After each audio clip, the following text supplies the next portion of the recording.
Invasion of the Idiot Dog Brain. This was one of our showcase shows, actually. Again, Hummel and Vasquez script, Murray and Menke storyboards. This is where Sean started to pull ahead and do really nice stuff. He's kind of getting up into gear at this point. The idea was just nice and cute. That you sort of have Gurr taking a forward stance in the show and becoming actually the main character in some ways, or the main motivator of the story.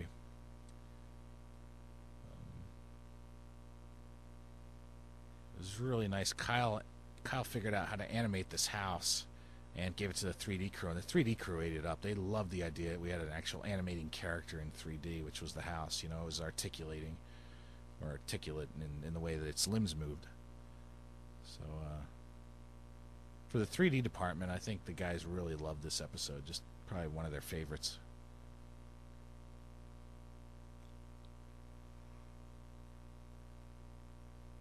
I thought it was just a really cute, well-written script.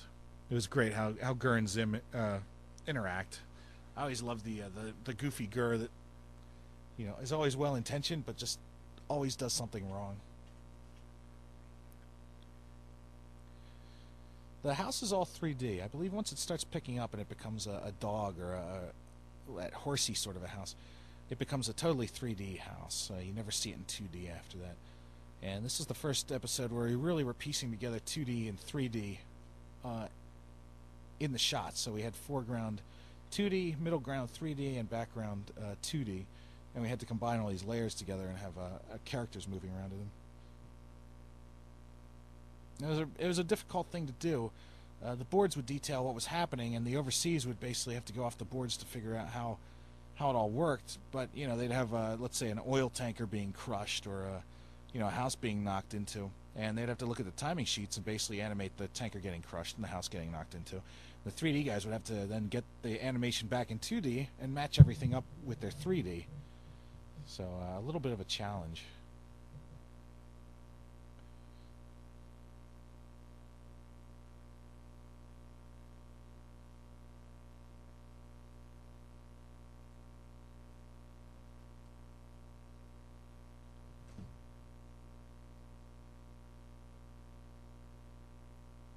It's a pity the computer wasn't that well developed at this point. Jonan sort of came up with the lazy computer that ran the house, and it would always backtalk to Zim in later episodes. But it's a pity that it wasn't backtalking him already in this episode.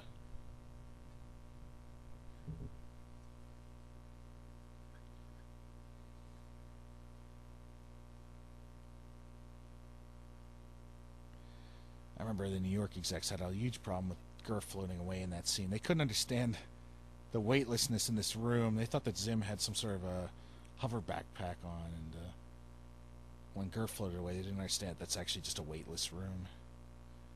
Might have been able to have been played up with another object floating around.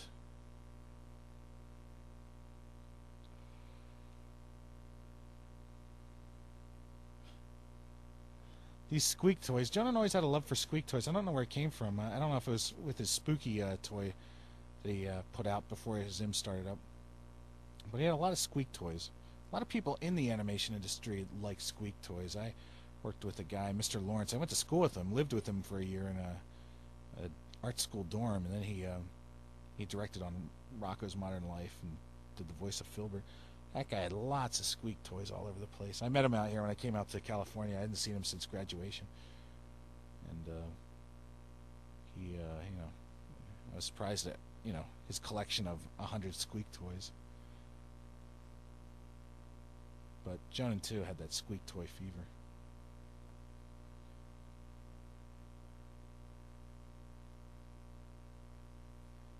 This dance.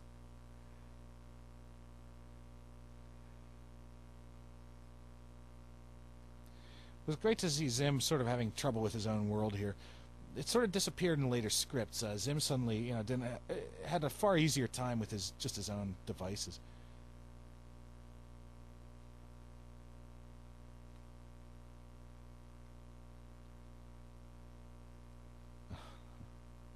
This is supposed to be sort of reminiscent of Evil Dead 2 when Ash goes insane and everything in the house is just dancing around.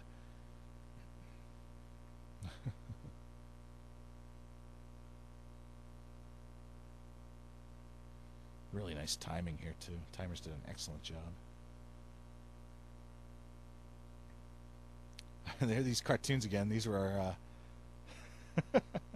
these are our public domain cartoons. It's funny seeing people getting shocked on those things. I believe the music there that Kevin came up with was Jonan's direction was to make a kitty cat porn, and that's what he came up with. The 1 year later, Chiron, by the way, when you go from the monitors, he says, "I can wait this out" or whatever. You have 1 year later. Ran into a lot of trouble with that. It was actually a takeoff from a joke. I don't even know if it was a joke. I think it was done seriously in the movie Halloween 5. I think it was originally supposed to be like 2 hours later or 5 hours later or something. And there it's Gert and there's Zim. And in the editing bay, I told Jonah, I said, "Man, there's this one great thing that happened in Halloween 5, which just isn't the greatest movie in the world, but." In the beginning, Jason or whatever his name is, Michael Myers or whatever his name is, he gets rescued by a bum from this river where he was floating down in the end of the last movie, number 4. Bum pulls him out into a shack and starts making soup, and they obviously realized because they had to have it on Halloween that Halloween was over at this point, so they just put in a little Chiron panel saying 1 year later, and yet Jason was still lying on or Michael Myers was still lying on the cot, and the bum was making the same cup of soup. So it's like, what, 1 year later? And then, Michael Myers gets up, kills the guy immediately. It's like, well, what was Michael Myers doing there for, a whole year? Was he just laying on that couch? The bum never got a change of clothes, and he still was making the same soup a year later? What was going on? So we used that as a 1 year later Chiron or panel. And New York hated it. That's actually Ricky Simmons' car, the voice of Gurr. He had bought this green Tiburon. And I don't know if Jonan was annoyed with him. I don't know if he bragged about it or whatever, but ended up putting it in the show, getting stepped on. That's not supposed to be Ricky. That character looks nothing like Ricky Simmons, though.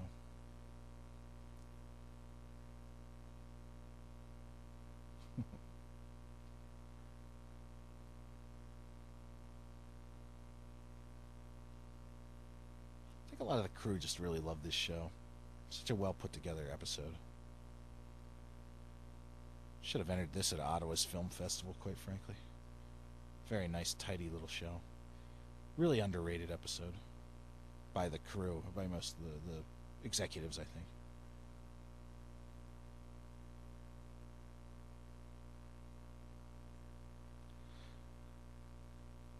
I used to watch a British show called The Goodies back in the late 70s on PBS. It was a British comedy, and they had a episode where their house got up and ran around.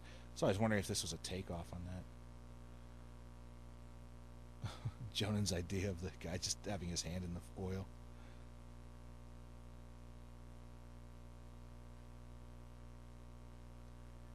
All those little horsey, piggy noises were all Jonan's touch.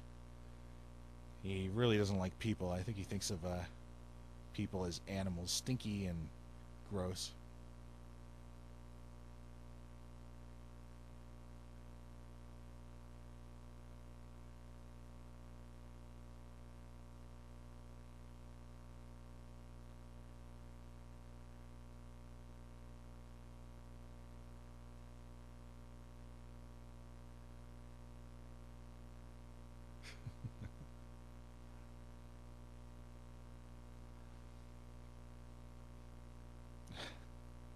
Just funny offbeat effects and language. I think it all came together in this episode. Great effects, great weird animation and ideas, wonderful 3D. Really, just really a nice combo of all of our skills on Zim.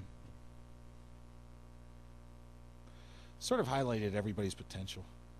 This cop scene, jeez. Very Blues Brothers.